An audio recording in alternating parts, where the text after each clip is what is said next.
sekali kita sudah meratifikasi menjadi undang-undang dan kita sudah membuat perjanjian dengan Swiss ya. Swissnya oke membuat perjanjian dengan kita. Kurang apa lagi Swiss ini? Kedua, kita sudah meratifikasi jadi undang-undang. Berarti secara konstitusi kita sudah oke. Sudah oke dan benar. Sudah benar dan oke dan tinggal dilaksanakan. Nah, jadi usaha pemerintah yang lain-lain kan gagal tuh banyak. Teks amnesti udah gagal. Ya, 2 kali udah kan. Ya, sama kedua sekarang. Kedua sekarang tetap diupayakan, tapi kan kita tahu gimana caranya itu. Nggak bisa, jadi percuma saja.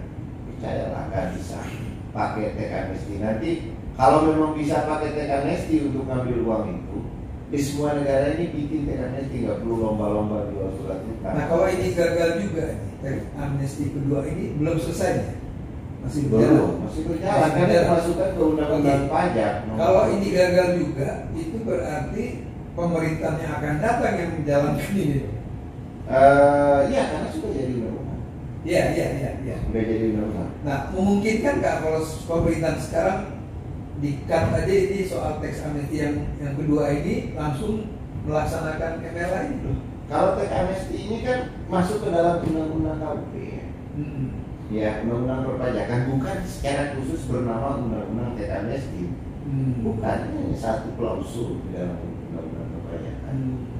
Nah, di dalam peraturan perpajakan, tapi teks amnesti ini undang-undang sendiri banyak.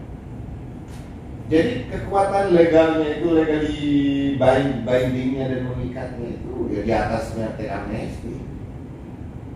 Di atasnya teks amnesti. Bahkan ini bisa menjadi payung hukum bagi undang-undang keuangan negara atau undang-undang di bidang keuangan negara ya. Jadi buat apa pemerintah ngotot teks amnesti? Enggak, ini kan semacam begini.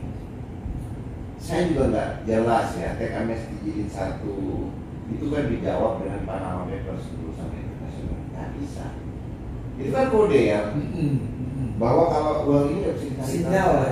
Iya. Coba kamu bikin cuma kira-kira karena ini uang hasil Panama Papers, hasil kejahatan sudah dicap oleh International Standard Pak.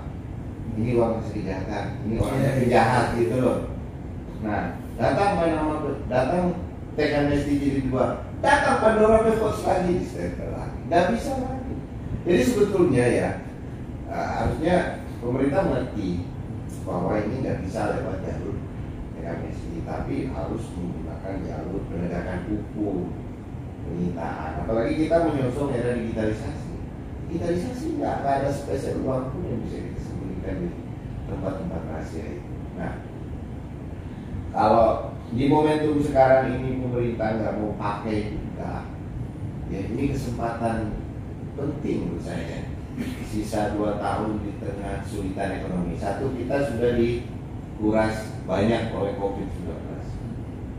Wah, semua negara lah di dunia ini dikuras banyak oleh COVID-19 ini. Akhirnya kita berutang banyak sekali di sana. Utang kita sekarang, utang Indonesia sekarang, utang pemerintah sekitar 6.900 triliun. Pemerintah. Swasta sekitar kalau utang luar negeri swasta itu ya sekitar 3.000-an. Jadi kalau 11.000 itu cair, itu pemerintah aja Pak. Utang pemerintah yang kita bicarakan.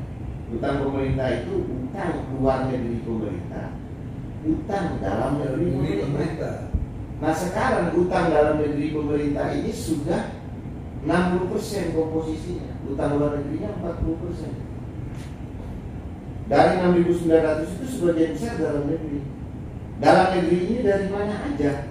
Ada dana bank, ya, ditempatkan di dalam surat utang negara. Ada dana JHT, dana pensiun, jam sostek ya, dana taspen, dana asabri, dana. Nah itu semua bukan tanpa risiko kalau pemerintah nggak bisa bayar. Sehingga menurut saya kesempatan satu-satunya ya kita tempuh langkah hukum penyitaan ini. Atau mau uang-uang ini nanti jadi milik internasional dijadikan dana kemanusiaan dianggap hilang gitu. Daripada dianggap hilang, disediakan mekanisme hukum oleh internasional, kita bisa memakai kerjasama dua negara, maka bisa kerjasama dengan institusi keuangan internasional. Karena uang ini mau masuk kemana-mana juga nggak bisa. Gate-nya mana, pintunya mana, pintu transparansi nggak akan terima. Nggak bisa jadi buronan Interpol. Yang ngambil bisa nggak balik-balik lagi, tinggal nama apa enggak. Tinggal nama, pergi ambil ke Amerika atau kemana, ya nggak pulang-pulang lagi sih. Dan menurut Bung Lain ini, pemerintah melakukan nggak MLA? Menjalankan nggak? Harusnya supaya itu bisa cair. Ciri-cirinya kalau sudah menjalankan MLA, pemerintah secara eksplisit mengatakan kami menjalankan MLA.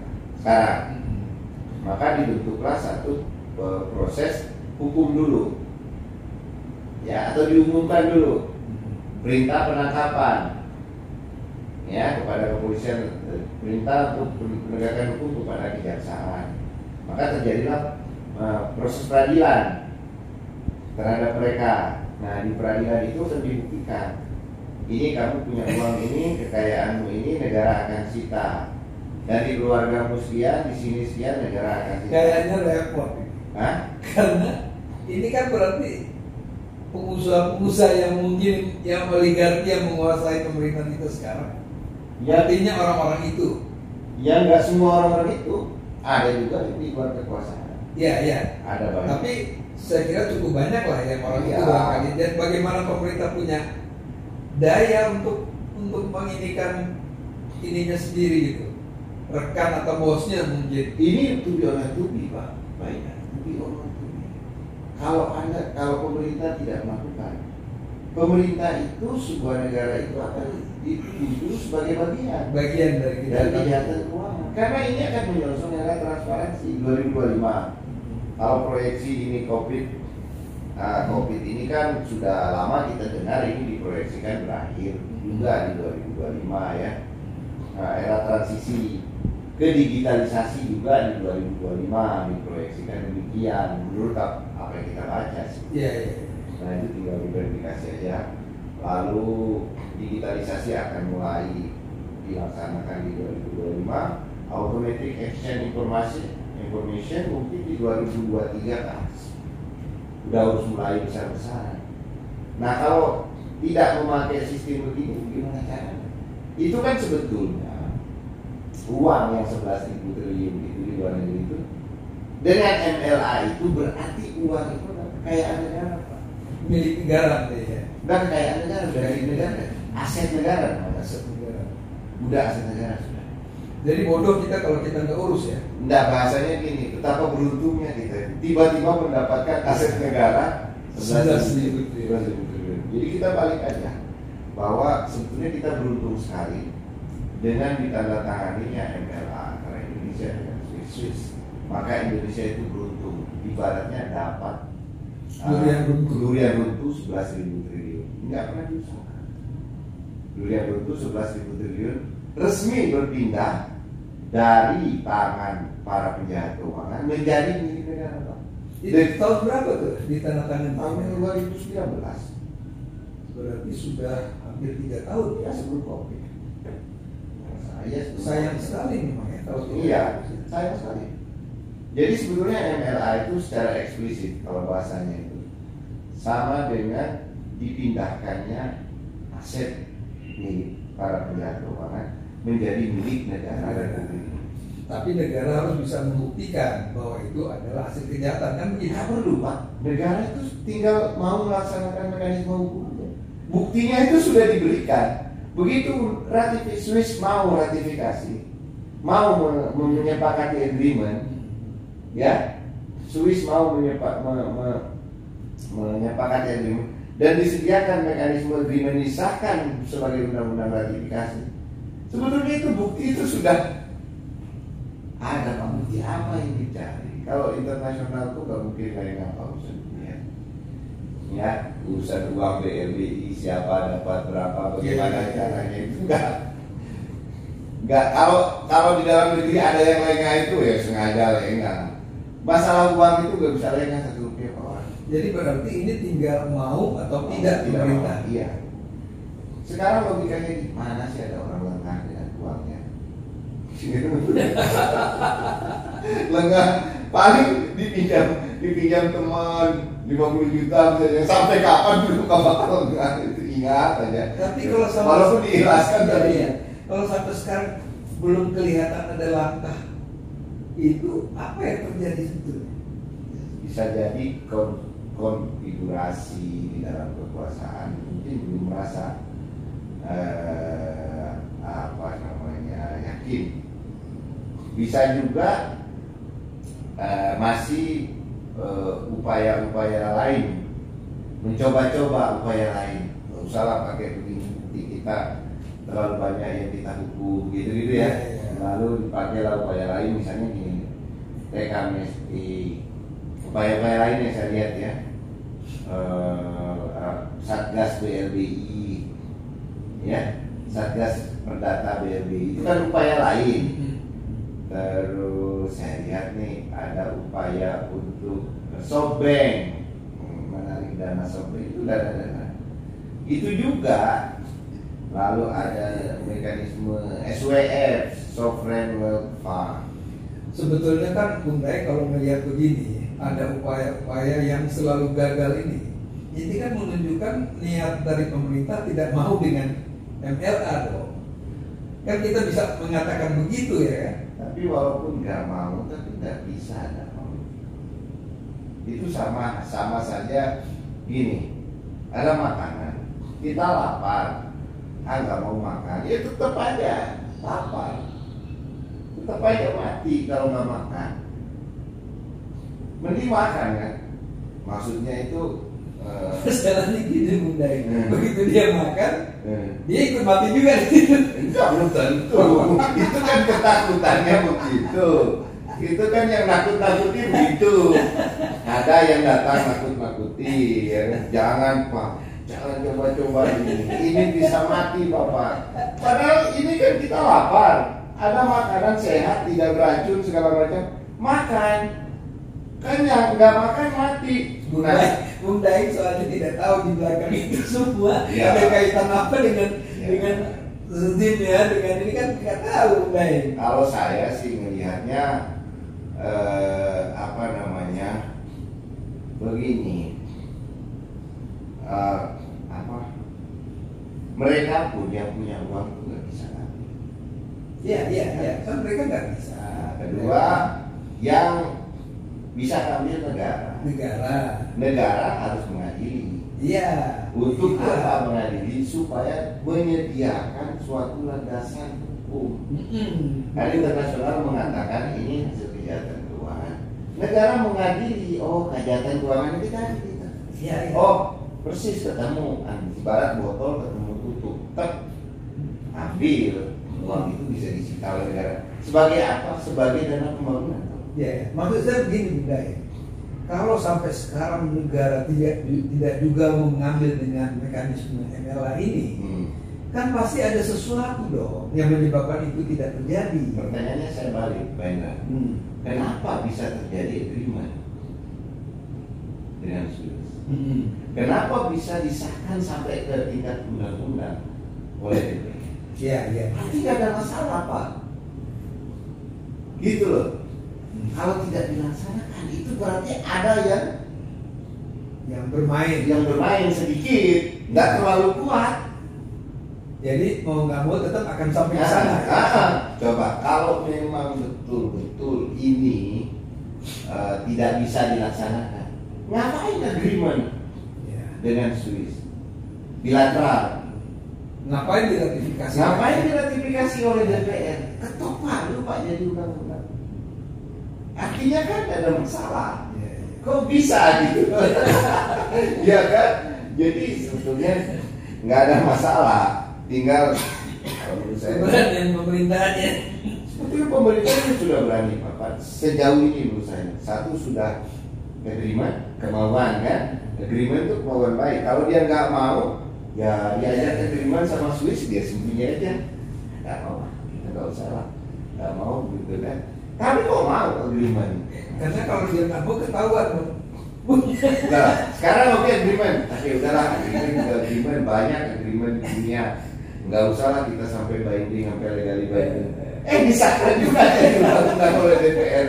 Ya, jadi kan berarti mungkin orang DPR ini nggak ada yang terlibat di situ. Wah, kalau DPR buktinya ada di Pandora Papers. Iya kan? Ada ya? Ada lah beberapa orang. Artinya mereka terlibat juga.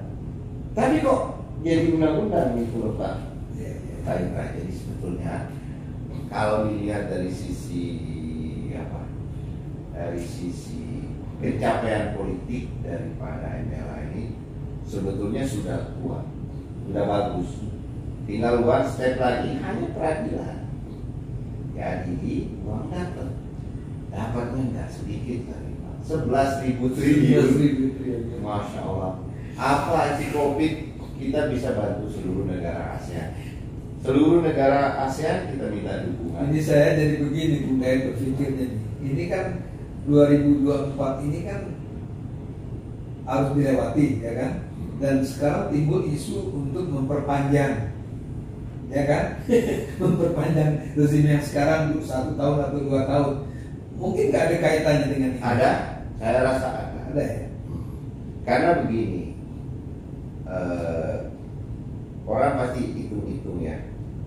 Kalau dengan kondisi keuangan sekarang, itu sebetulnya Pak Indra, dengan kondisi keuangan sekarang paling enak bikin aja negara ini. Paling enak tentunya ya bagi orang-orang internasional, bagi orang yang tidak menghendaki penegakan hukum di Indonesia ya. Enak bikin kacau sekarang.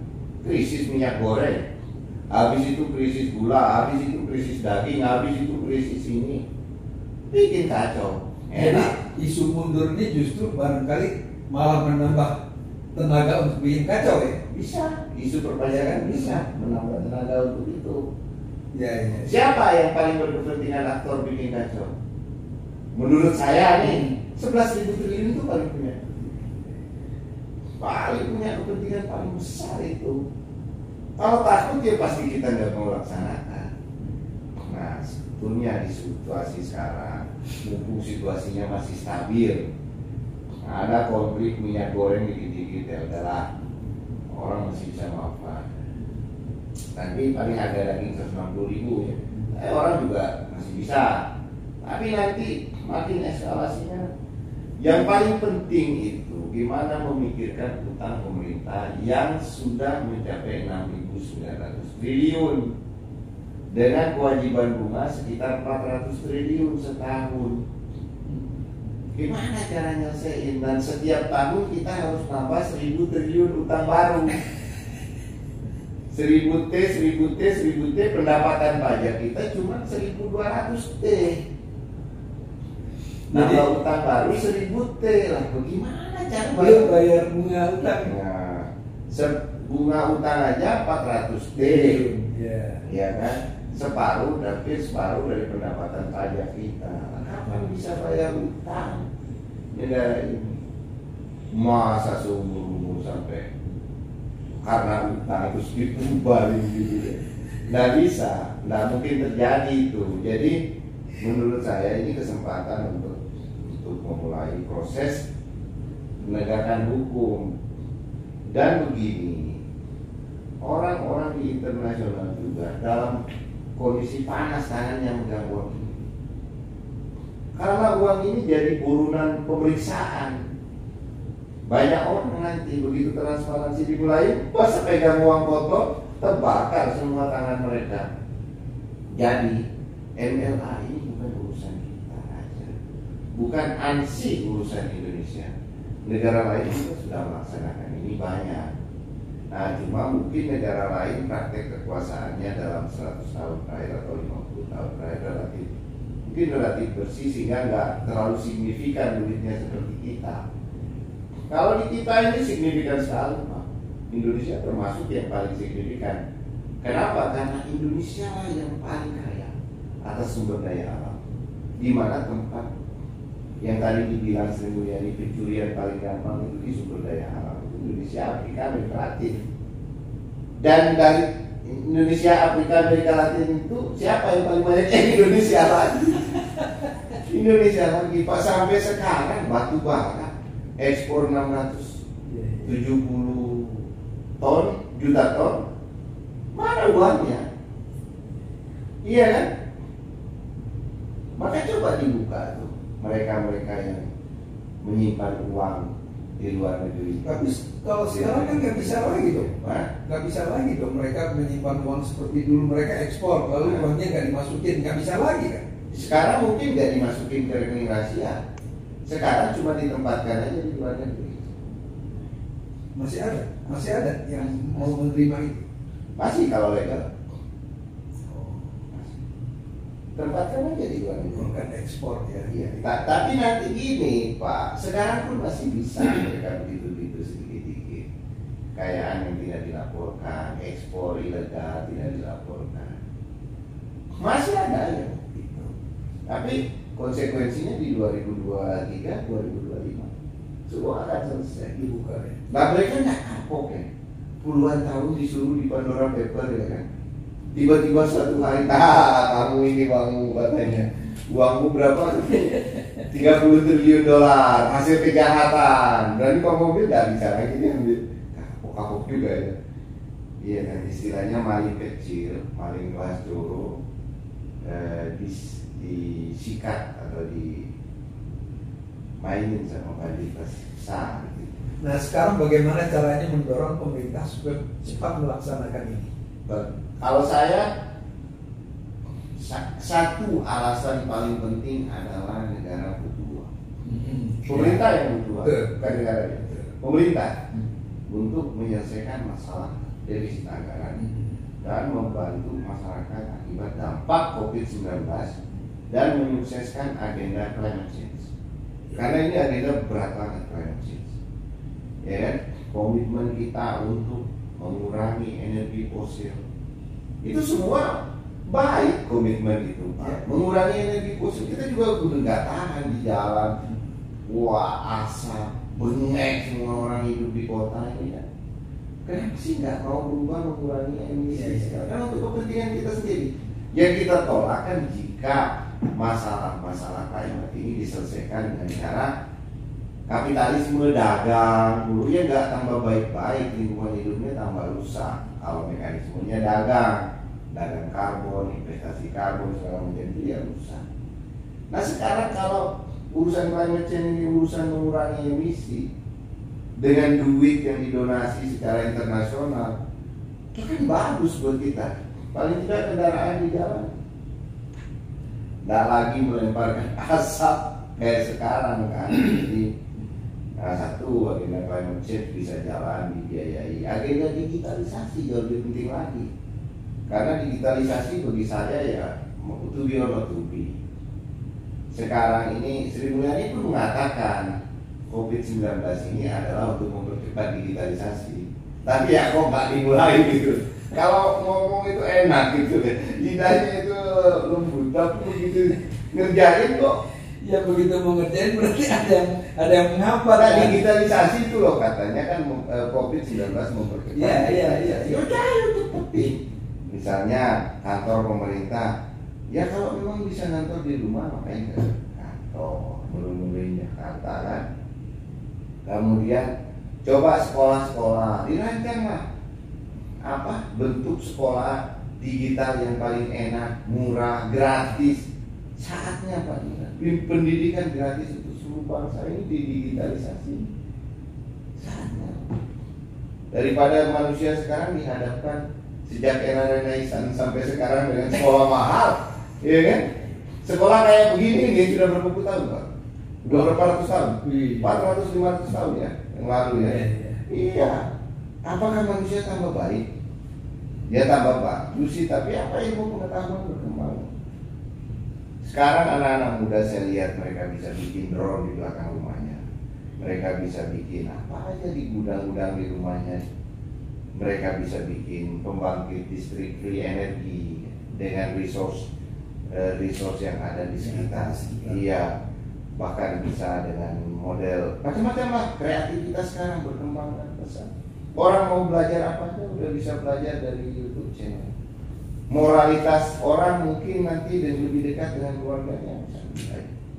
Jadi pendidikan yang kita pakai sekarang dari sejak zaman Renaissance sampai sekarang ini, dunia udah saatnya ya untuk berubah. Lalu kerja, datang pagi ke Jakarta. Ya ini akan dibiayai semua dengan uang 11.000 triliun itu. Kalau kita sudah punya sumber dana yang cukup untuk 3 hal, digitalisasi, transisi energi, dan recovery pasca COVID-19. Nah, berarti udah bagus. 2025 Indonesia udah gemah ripah loji now. Amin. Amin. Dengan cara begini 3 ini, dan Indonesia itu akan menjadi G20 presidensi, sudah menjadi G20 presidensi tahun ini dengan 3 agenda besar. 1, transisi energi, 2, digitalisasi, 3, recovery dari COVID. Recover together itu, recovery dari COVID bersama-sama. Together bersama-sama itu berarti Indonesia itu membantu yang lain. Indonesia membantu ASEAN, lalu kemudian membantu Asia, lalu bisa membantu Afrika. Kalau dengan 11.000 triliun dan seluruh hasil ekspor Indonesia ini diinvestigasi yang dari zaman dulu itu, yang nggak dilaporkan, yang disimpan di rekening rahasia, mungkin bisa $1 triliun mungkin ya. Jadi Bung Daeng masih optimis bahwa pemerintah sekarang akan menjalankan yang 11.000 triliun ini akan. Kalau sudah dijalankan, presiden ini akan dicap sebagai bagian dari penyelenggaraan keuangan. Maka nggak mungkin nggak dijalankan. Yang ada itu upaya-upaya pihak lain untuk menghambat upaya dijalankannya ini. Sebab kalau nggak dijalankan pasti dia akan menjadi bagian dari kejahatan keuangan. Oke, terima kasih banyak ini, Bung Daeng. Mungkin ya kita sama berdoa lah supaya rezim pemerintah ini berani ya menjalankan MLA ini sehingga 11.000 triliun ini bisa masuk menjadi milik rakyat Indonesia kan. Amin. Terima kasih. Demikianlah para pemirsa, kita telah mendapatkan penjelasan tentang MLA itu apa dan bagaimana dan apakah pemerintah akan menjalankan atau tidak. Mungkin kita bisa menilai dari apa yang kami diskusikan tadi. Terima kasih Bung Daeng. Assalamualaikum warahmatullahi wabarakatuh.